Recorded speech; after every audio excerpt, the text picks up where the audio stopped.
This is how we clean up 20,000 dominoes in record time.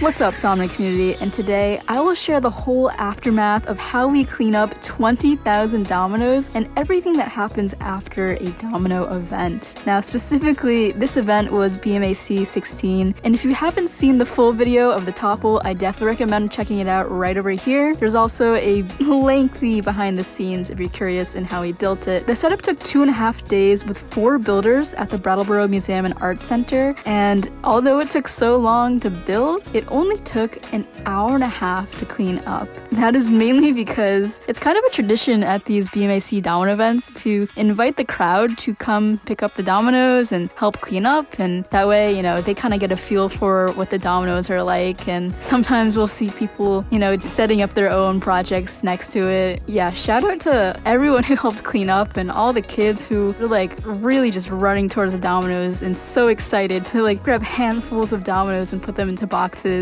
After building for 2.5 days here on the ground, it's nice to have someone else clean it up, not gonna lie. It's funny because in previous years, when the event wasn't, I guess, as big, or my channel wasn't as big, I would be in the dominoes, cleaning up the dominoes with everyone. But as things have grown, slowly, people would just start coming up to me and talking about dominoes and asking me questions about it and, wanting to get a picture. And it's really become a community event. It's so amazing to see young builders come up to me and say things like they got into dominoes from watching my videos, and now they make their own setups at home, and they'd show me all the stuff that they made and different tricks, and this is really incredible. I really feel a lot of pride in seeing there's this real world impact that all of these builders online who have been creating content are truly inspiring the next generation of domino builders. Nowadays, I see so many more kids getting into dominoes, and there's new channels growing and new types of content. It's just so exciting to see the domino community grow.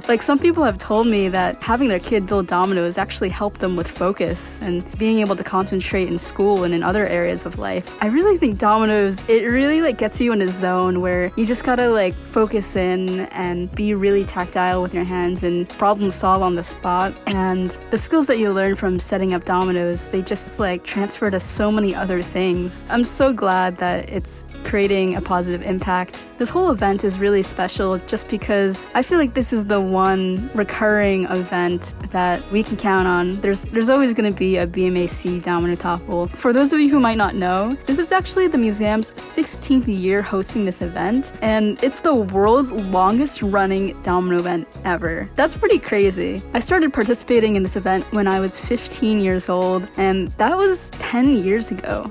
I've literally been coming to this museum every single year since I was just a teenager, and I feel like I've kind of grown up here, and I've gotten to know the museum staff really well and all of the builders. And it's also interesting to see how BMAC has changed from era to era. When this first started, 2 brothers named Mike and Steve Perucci were setting up all of the dominoes, and they hand painted so many dominoes out of wood and set them up in the space. But later, as they get older, they retire from dominoes, and then Shane's Dominoes was brought in, and he kind of added the new sort of YouTube style, American style domino-esque tricks into the whole setup. And then from there brought in Nathan and Chris and a couple other builders here and there, and now we have Brady, and it's been really cool to see how the style has changed, how it's become more compact and more interesting and unique tricks at the same time, and who knows what'll happen in the future. So I guess to wrap everything up,